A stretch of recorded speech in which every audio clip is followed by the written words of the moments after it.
Për qëllimin edhe arsyet pse Këshilli Gjyqësor ka miratuar rregulloren për normën e punës gjyqtarëve, është elaboruar në vitin 2023, prandaj nuk e shoh shumë të arsyeshme me u ndalë në këtë pikë.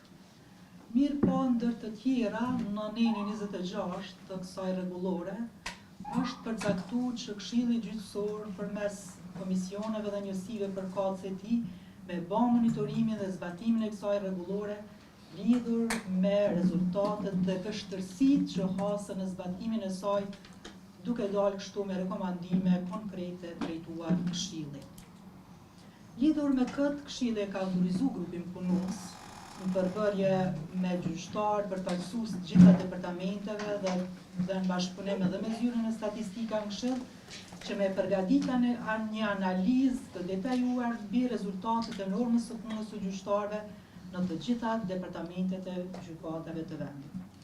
Prandaj, si rezultati i kësaj analize, është konsideruar se në disa departamente është e nevojshme me rrit numrin e pikëve, ndërsa në disa departamente është e nevojshme lehtësisht me ul numrin e pikëve, me qëllim që me siguru që gjithë gjyqtarët brenda kushteve dhe orarit të punës të kenë mundësi me arrit normën e punës orientuese. Të gjitha kontestet e njëjta pronësore nga paragrafi 1.4 që bin kategorinë e landëve të Departamentit Përgjithshëm Civil, në shkallë të parë dhe të dytë, janë barazuar me kontestet e njëjta që bin në domenin e dhomës posaçme të Gjykatës Supreme në shkallë të parë dhe në shkallë të dytë. Janë poentuar landët të cilat përfundojnë me parashkrim absolut dhe kanë marrë numrin e pikëve varësisht nga departamentet përkatëse ku përfshihen departamentin special, departamentin për krime të rënda, departamentin e përgjithshëm, divizioni penal dhe departamentin për të mitur. Ndërkaq pjesa tjetër e vendimit, sa i përket parashkrimit relativ, ka mbetur në fuqi, çka do të thotë se këto landë nuk përfundojnë. Lëndët të cilat bin kompetencë të departamentit për të mitur në shkallën e parë, numri i pikëve është rrit nga 5.5 në 9.5. Me qëllim që me inkuraju gjyqtarët dhe vlerësimin e punës shtesë, grupi punues dhe komisioni normativ ka vlerësuar që në divizionin civil në gjykatën e apelit, në secilin rast kur hapet shqyrtimi gjyqësor, poentimit bazik t'i shtohen edhe 2 pikë. Në procedurën civile, lëndë cilat përfundojnë në ndërprerje të procedurës, poentohen siç poentohen edhe lëndët në procedurë penale me urdhën dëshkimor.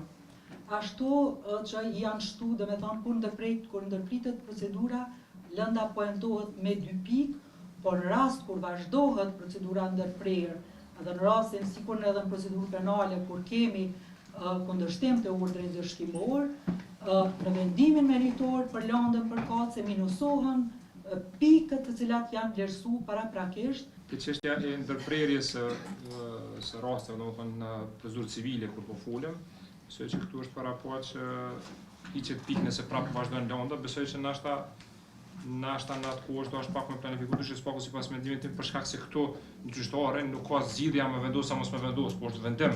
Kur plotësohen kushtet, gjyqtarët duhet me ndërprerë atë procedurë. Tash ndërprerja e procedurës është vendim në vete.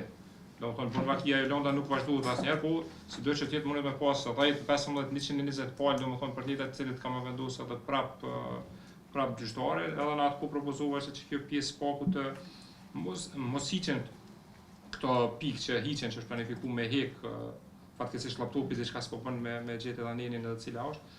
Sipas mendimit tim s'është dorë domethënë me llogarit që çdo 2 pikë tani në fund hiqen nëse vendoset, që është e logjikshme në gjitha rastet e tjera, por jo vetëm te ndërprerja për shkak se llogariti çdo është një farë analogjie sikurse edhe me disa lëndë penale, se këtu nuk varet për gjyqtarët as vazhdimi, as ndërprerja. Ta gjyqtarë mundet me bëu me zhvillu 100 seanca në fund plotësohen kushtet për ndërprerje, gjyqtarët kanë marrë vendim për ndërprerje të procedurës. Do thonë veçën çë drejtim, nuk e di a është propozim, po vetë si koment thjesht që do të spaku që të pjesë. Edhe në grupin punues atëherë e kum potencu, po më duket që vetë si koment, jo si propozim për votim ose diçka. Po mendoj që të dy opsionet kanë justifikimet e veta.